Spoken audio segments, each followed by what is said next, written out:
दोस्तों, क्या आपको सच में लगता है कि भूत प्रेत सिर्फ सुनी सुनाई कहानियों का हिस्सा हैं?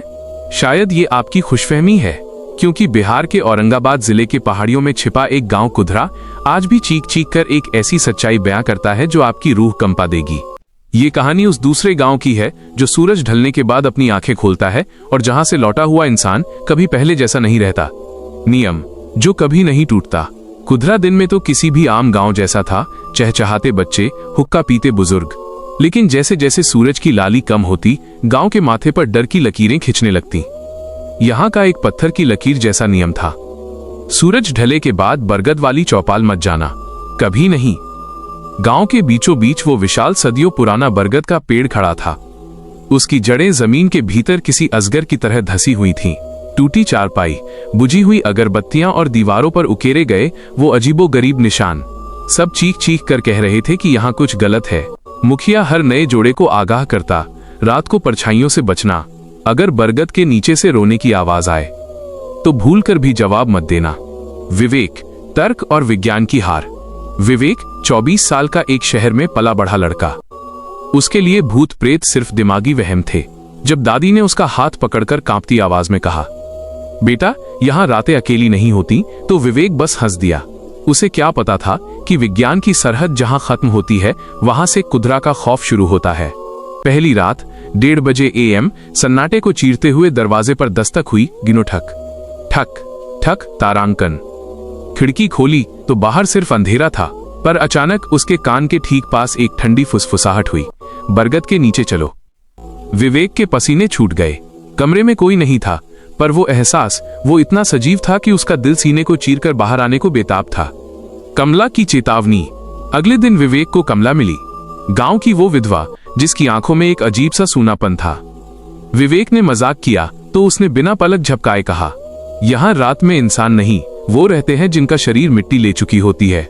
आज शाम मत निकलना, तेरी आंखें अभी उस दूसरी दुनिया को सहने के काबिल नहीं है। उसकी आवाज में ऐसी ठंडक थी कि विवेक के पैरों की जान जैसे निकल गई। वो मंजर जो मौत से भी बदतर था।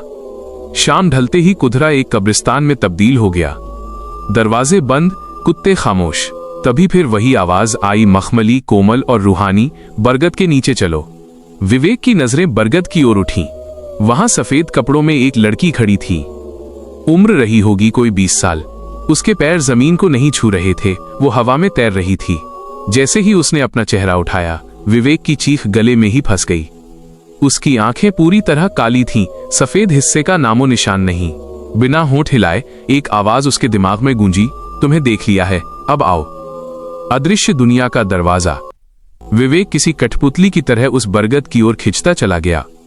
जड़ों के बीच से एक रास्ता खुला और अचानक सब बदल गया। कोहरे के पीछे एक और गांव था, जली हुई झोपड़ियां, धुएं जैसे चेहरे वाले लोग और हवा में खून की गंध। लड़की ने अपनी नीली पड़ी गर्दन दिखाते हुए कहा, तारांकन, मेरा नाम रेशमा था, मुझे शक की खातिर मार दिया गया। अब ये गांव कभी चैन नहीं लेगा।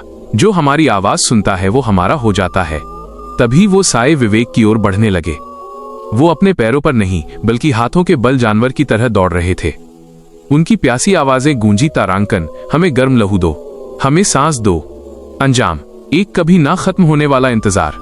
विवेक पूरी ताकत लगाकर भागा। जैसे ही वो बरगद की जड़ों पर कूदा, उसकी आंख खुली। वो गांव वालों के बीच था, मिट्टी में लथपथ। दादाजी की आंखों में आंसू थे। बच तो गया बेटा, पर पूरी तरह नहीं। कमला ने विवेक की हथेली देखी, जहां नीली रस्सी का एक गहरा निशान उभर आया था। वही निशान जो रेशमा की गर्दन पर था। कमला की अंतिम बात आज भी गांव की हवाओं में तैरती है। अब इससे हर रात आवाज आएगी और एक रात ये सदा के लिए लौट जाएगा। आज भी कुधरा के बरगद से आवाजें आती हैं। लोग कहते हैं वो आवाज विवेक की हो सकती है, रेशमा की हो सकती है, या शायद उस अगले बदनसीब की जो इस वक्त ये कहानी सुन रहा है।